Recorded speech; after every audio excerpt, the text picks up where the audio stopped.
Ako nga pala si Ate Vem. Panoorin niyo ako sa YouTube channel ko. And please, watch and subscribe. And sa mga nakasubscribe na, salamat. Our video for today, we are going to Simala. Ang Simala ay ang para sa mga taong naniniwala sa isang himala. At yan ang Simala Church. Isa sa tinaguriang milagrosong lugar. Naniniwala ba kayo? At para sa mga taong naniniwala sa himala, ang lugar na ito ay tanyag sa isang malaparaisong lugar. Kaya samahan nyo ako guys, ipapakita ko sa inyo ang sikat na simbahan dito sa Cebu at pinakamalaking simbahan sa mga Katoliko. At ito ay ang Simala Church na matatagpuan sa Sibunga, isang probinsya ng Cebu. At kilala sa tinatawag na Simala Shrine. Ano pang hinihintay nyo? Tara na!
church ay para sa mga taong naniniwala sa Himala.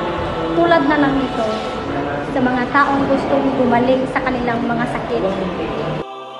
At itong nakikita ninyo dito, ito yung remembrance sa mga taong mga gumagaling. Ayan. Wow! Yan, ayan yung mga gamit sa mga taong may sakit na gumaling sila sa pagkarating nila dito. Kaya ito tinawag na Simala Church dahil dito ay napaka-prove na naghihimala ang simbahan na ito. Patunay ay isang dahil sa kanilang pag-pray.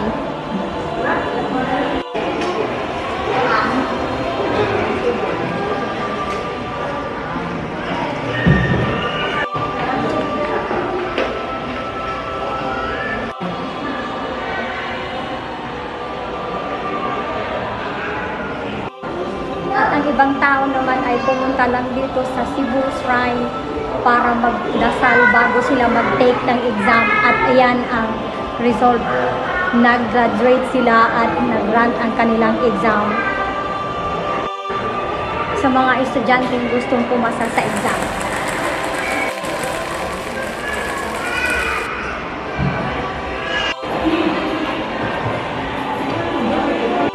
At para nga mapanatili ang ating kalinisan sa loob, maghuhubo tayo ng ating mga tsinelas.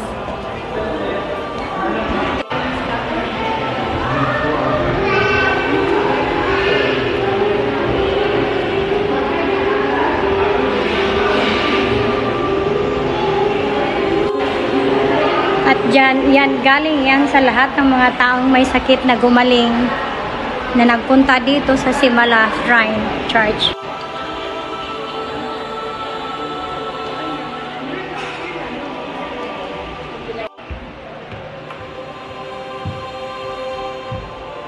Hi, Tej.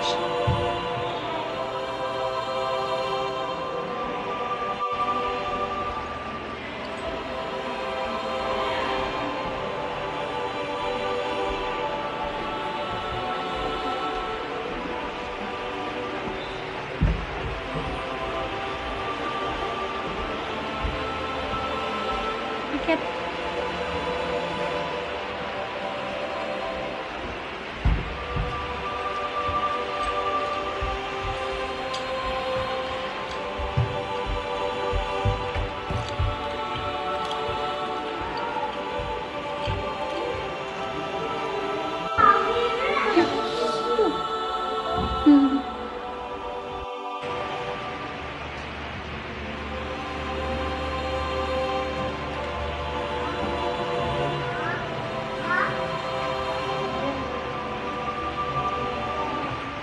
Yan, sige.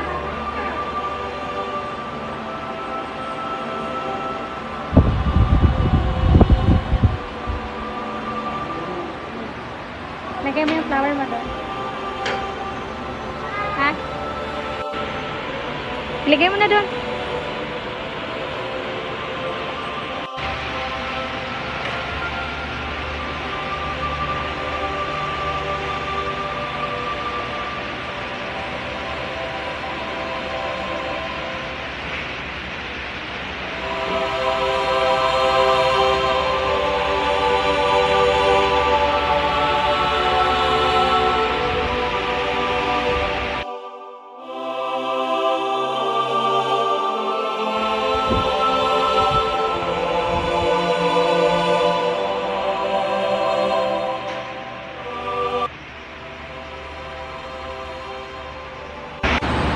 At lahat ng taong magdadasal ay aakyat doon sa puon. At doon nila hinihiling ang lahat ng kanilang kagustuhan. Hi! Welcome to Simala. Anong wish mo? Nag-wish ka ba? Ha? Anong wish mo? Ha? Nag-wish ka ba? Ikaw, nag-wish ka ba? Anong wish mo? Oh, very good. At ayun na nga guys, pumunta kami doon sa puon para doon kami mag-wish ng lahat ng aming kahilingan.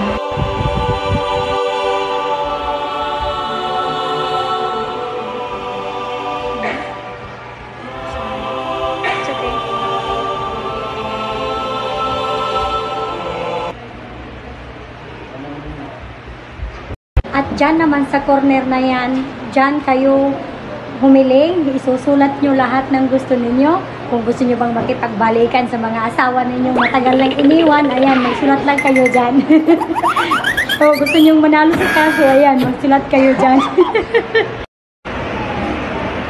Ito na nga, nakapag-wish na kami.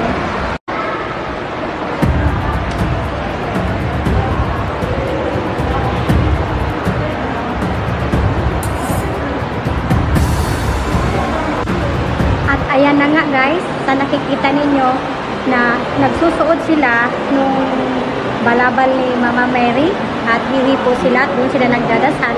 Doon yon yung pag may mga sakit na humihiling na sila ay gagaling. Lalo na sa mga babae, sa mga mag-asawa na gustong magbuntis. Ayan, epektibo yan guys. Diyan sila humahalik kay Mama Mary at sila ay nagwi-wish. At ayan guys, tinanong ko nga yung isa sa anak ko kung anong wish niya. At ang sabi naman niya, nag-thank you lang daw siya.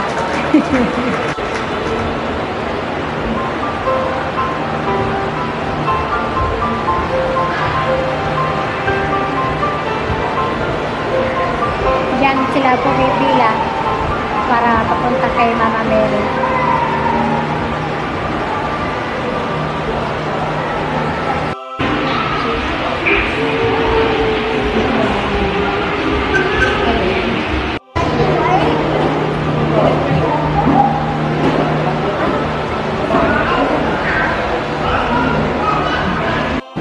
At dito naman nila nilalagay yung souvenir na pagkatapos nilang mag-exam na sila ay pumasa. Katulad ng mga nag-take exam ng mga lawyer, mga seaman, mga doktor.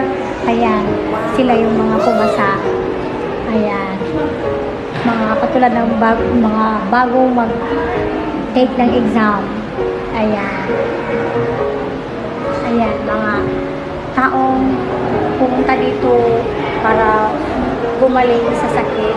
Yung mga taong may sakit, yung kanilang mga kamag-anak or kanilang, ayan yung galing sa mga taong may sakit. Ayan, mga saklay. Ayan. At ayan naman yung liham ng mga taong nagdumayo dito noong year 2016 na galing Tacloban. Ayan, yung mga liham na sa mga taong nag-visit dito sa iba't ibang lugar, galing sa iba't ibang lugar. At ayan nga, busy sila sa kanilang mga sapatos. Ayan. Paglabas nila galing sa loob, ayan. Kasi hanggang dito lang yung sapatos, hindi pwede magpasok doon sa loob. Kaya paglabas nila, ayan. Magsusuot na sila. Busy sila sa kakasuot. Ayan. Dali ayat, may pupuntahan pa tayo doon sa labas. Nahihirapan sila. Ayan. Kaya na daw na guys. Opo ka nila sa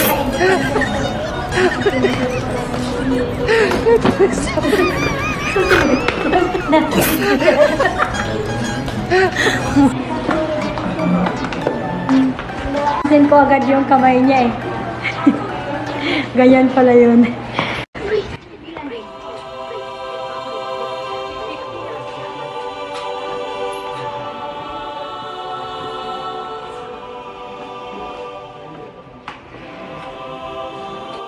Alin gusto mo, Bek? Ha? Ha? Which one? Which one? Which one?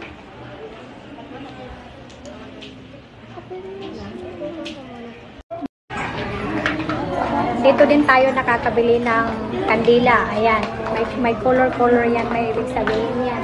Yung cream, red, for love, unity, friendship, engagement, family, and violet, may pink, may gray. Ayan, pakita ko sa inyo.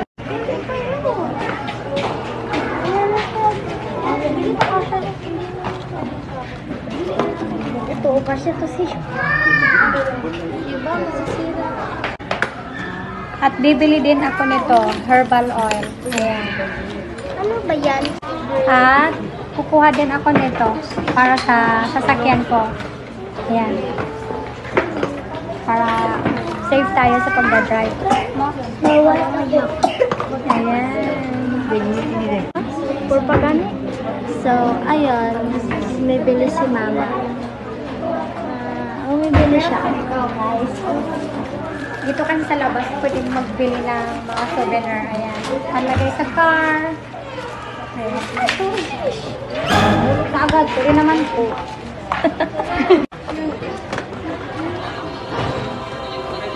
Ayan.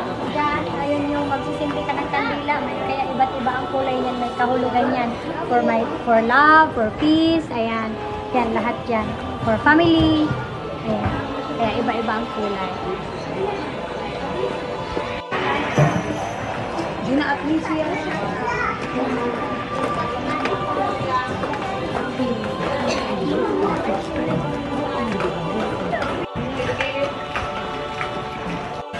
Gusto ko mag-let ma. Gusto ko ha? Balik ka ng slide.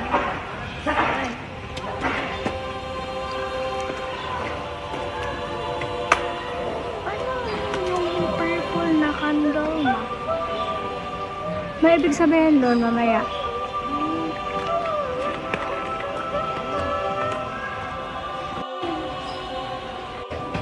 Hey Lord, pag-asawain mo na ako. Pag-asawain mo na ako, Lord. Nagbabasa lang ako, nadidiligan lang ako pag naulan. Lord, pag-asawain mo na ako. Nadidiligan lang ako pag naulan.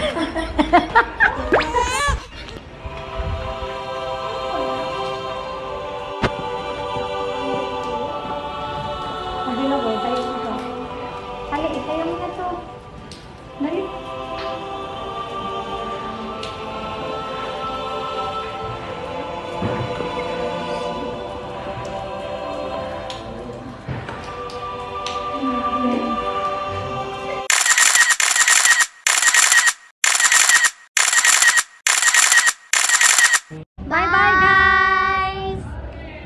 Bye-bye guys! Don't forget please to Like, subscribe, and please don't forget to click the notification bell. Bye!